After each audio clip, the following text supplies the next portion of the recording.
This is my diamondback choker, recently painted.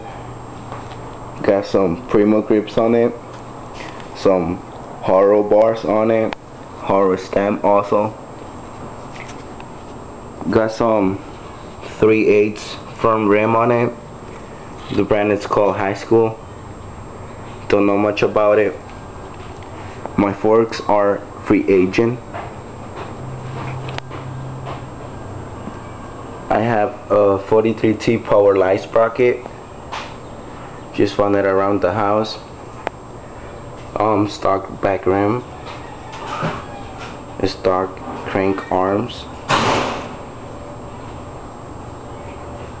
Haro stock pedals on it.